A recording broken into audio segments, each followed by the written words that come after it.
ibada ya saumu hii ya Shaaban.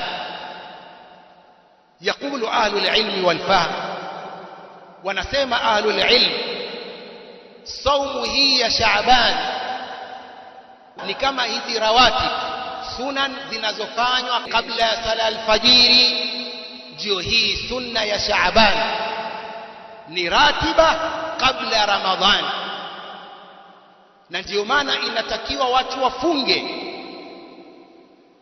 Wanasema maulama, siti min Shawwal ni kama baadia ya Ramadhan.